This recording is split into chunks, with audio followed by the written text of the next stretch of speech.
Sabay-sabay natin alamin ang mga kaganapan na nangyayari sa ating bansa.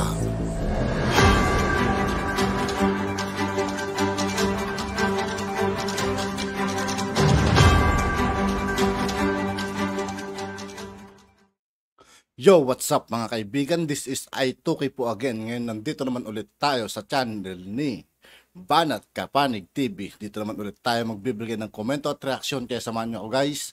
Let's go! Lalabas kami ng memorandum and directive to all our schools. Yusek Escobedo. Yes, VP, go ahead. Yes, Madam Chair, Your Honor, we take note of your advice. You don't answer. You don't sign department orders. You don't sign department orders.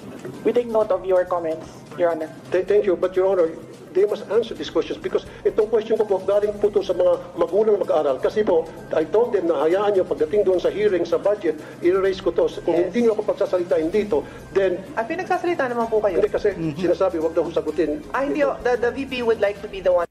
Mainit-init talaga ito mga kaibigan, ano? Rapi Tulfo, Pipi Sara. Ako.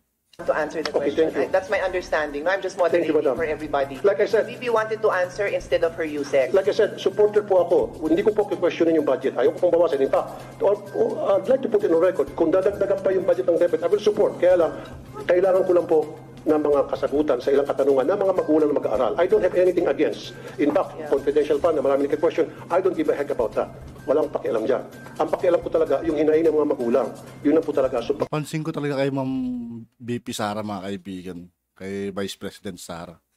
Direct to the point din siya magsalita mga kaibigan. Sa diretso rin talaga, ano. Pansin yung sagot niya kanina.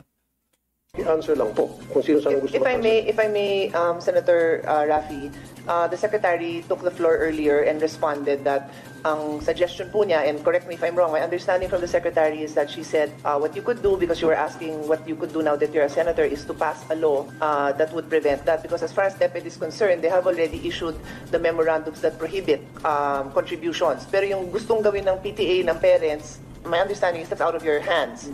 No, that's out of your hands what the PTA would like to do. Although, I think maybe an assurance that hindi nyo naman ini-encourage talaga yun. Di ba? It's not encouraged, it's not, you cannot, they do not mandate it. They follow that. That's my understanding. Madam Chair, okay, ano kaya tuwing magkaroon ng PTA meeting, nandoon po yung taga-DepEd para i-monitor yung proceedings ng meeting, para pagsabihin ng DepEd, hey, meron na kami memo dyan na bawal ang pag-uusapan ng project, umayos-ayos kayo, ang pag-uusapan nyo lang academic performance ng estudyante. Is that fair enough?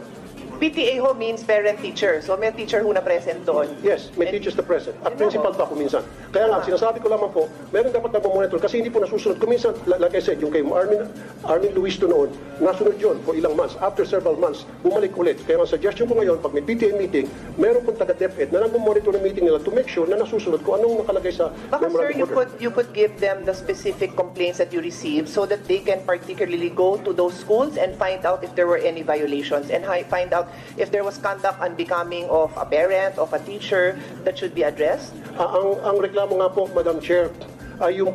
Itong pagsasagutan ni BP Sara mga kaibigan na Rapi Tulfo. Malamang sa malamang. Itong mga dilawan, tuwan-tuwa na naman.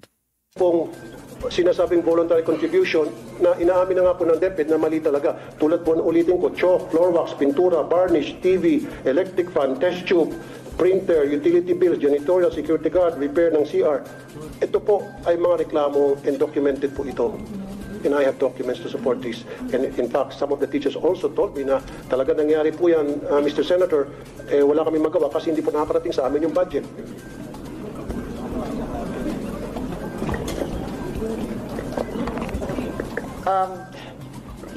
Madam Chair, Your Honor, we will submit the downloading of MOOE up to the school level to the Finance Secretariat. At ito na lamang po, Madam Chair, test tube. Hinihingan din po kasama rin po. Pwede bang submit natin? Kasi sir, I've reminded everyone who's... Last na naman po, Madam Chair. Last na naman. Sige. Test tube. Alam ko meron natin 500 billion na budget for the test tube. Parang every year, bilyones ang naalat para sa test tube. Kasi marami rin po ako mga magulang nagreklamo, pinapakontribute para sa test tube, laboratory test tubes.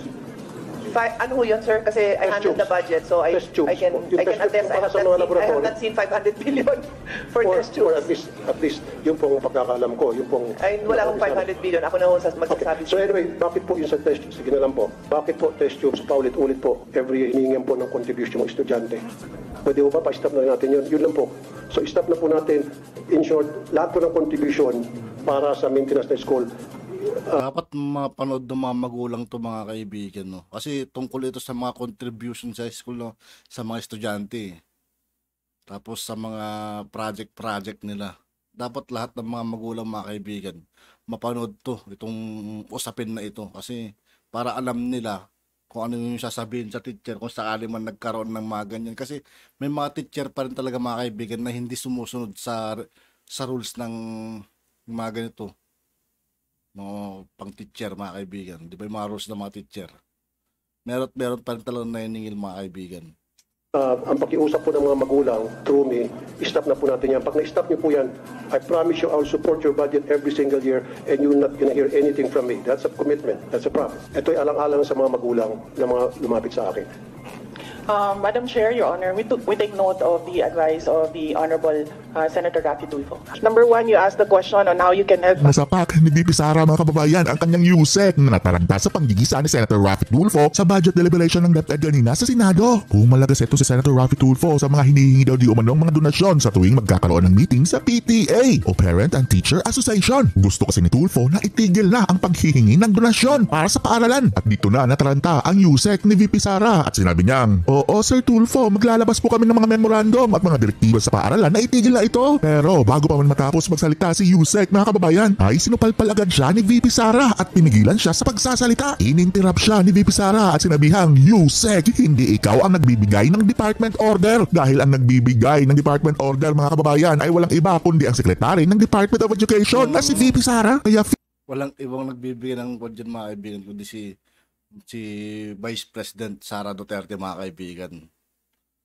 Iling ng USEC na ito na siya ang sekretary ng DepEd dahil agad-agad nagdesisyon siya na maglabas siya ng department order. Natila nga siya nang didesisyon sa DepEd at binabypass na niya si VP Sara dahil ito sa taranta niya sa interrogation ni Tulfo. Pero ito si VP Sara, wala ang katiting natakot ang kikita mo sa kanya sa pag-i-interrogate ni Tulfo. Maikli lang ang sinagot niya kay Tulfo. Ang sabi lang niya sa kanya na take note of your comment para siguro, mga kababayan, tumigil na ito. Pero naiinsulto po dito si Tulfo, mga kababayan, at ang sabi niya parang pinipigilan daw siya sa pagsasalita. Pero ang katotohanan, bago pa lang siya binara ni Sara ay halos 15 minutes na siyang naglilitanya tungkol dito sa kanyang inirereklamong donasyon. Sabi ni Tulfo, hinaing lang naman daw ito ng mga magulang at mayroon daw siyang mga dokumento dito. Sagot naman ni Pia Cayetano, bakit hindi mo na lang isubmit, Senator Raffy Tulfo, ang mga dokumento mo kung sino-sino ang mga taong ito? Nang sa gayon ay sila ay maimbestigahan. Sabi naman ni VP Inday Sara, bakit hindi ka na lang gumawa ng batas, Senator Raffy Tulfo, kung ayaw mo talaga ang pagbibigay ng donasyon sa paaralan sa tuwing mayroong PTA meeting? Paglilinaw pa ni VP Inday Sara na itong PTA ay isang asosasyon, Parent and Teacher Association, at katulad ng ibang asosasyon na kung ano ang napagkasuluan ng majority ay yan ang kanilang gagawin. Wala namang full control dito ang DepEd dahil yan ay asosasyon ng mga guro at mga magulang. At isa pa, voluntaryo nga at hindi naman mandatory. Kusang loob, walang pilitan kung sino ang magdodonate dyan. At malinaw naman ang direktiba. Ganun sana, mga kaibigan, ano, sa pilitan talaga.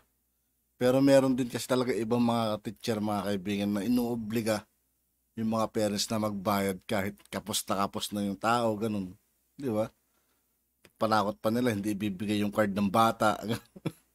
Tiba ng DepEd na bawal pilitin ang sino man na magbigay. Wala namang masama sa donasyon. Kaya kung may alam daw ito si Senator Raffy Tulfo na mayroong pilitan, ay bakit hindi na lang daw niya ibigay ang mga dokumentos nito nang sa gayon ay maimbestigahan? At isa pa, hindi lang naman daw ang mga parents ang nagdo-donate dyan. Mayroon ding mga pribadong kumpanya, pribadong individual na willing mag-donate para sa ating mga paaralan. Kaya kung gusto na itong ipatigil talaga ni Senator Raffy Tulfo, ay bakit hindi na lang siya gumawa ng batas para ipatigil ito? At lalo pong nag-init si Senator Raffy Tulfo, mga kababayan, at sinabi niya wala daw siyang magagawa dyan bilang senador dahil si VP Sara daw talaga ang pwedeng makapigil niyan. At base daw sa informante ni Senator Raffy Tulfo na kaya daw nangyayari ang mga bagay na ito ay dahil hindi raw nakakarating sa mga paaralan ang budget. Agara naman itong sinagot ni VP Sara na anong hindi nakarating ang budget. Kung gusto mo, ibigay namin sa iyo ang lahat ng dokumentos na na-distribute na namin ang lahat ng budget sa lahat ng paaralan at pwede mong i-trace iyan. Tapos nabuking pa itong si Tulfo sa kanyang inimbento kwento dahil ang sabi niya na mayroon daw 500 billion na budget etong DepEd para sa test tube. Tapos lang hihingi pa daw ng donasyon para sa pambili nito. Sabi naman ni VP Sara na ano yung pinagsasabi mo ang 500 billion na test tube budget. Kami ang gumawa ng budget at hindi naman namin nakita ang sinasabi mong 500 billion na iyan. Tawanan natin mga kababayan kung saan nakuha ni Senator Raffy Tulfo ang budget daw di umano na 500 billion para sa test tube. Kung ang hinihinging total budget ng Department of Education ay 758 billion lang naman. So kung totoo itong pinagsasabi ni Senator Raffy Tulfo ay sa 758 billion na total budget ng DepEd ay 500 billion dito ay para sa test tube. Kaya sabi ni VP Sara, hindi totoo yan. Walang budget na ganyan. Sino ba naman ang bibili ng 500 billion worth of test tube? Panoorin niyo po mga kababayan. At yun nga, ay, excuse mga kaibigan, medyo pasensya na, minamal tayo. At yun nga po mga kaibigan, dito po nagtatapos ang ating reaction video. Muli, ako po si I2K ng Sundalo ng Dunggalo at 811. Maraming salamat sa patuloy na pagsuporta. Yeah, peace out.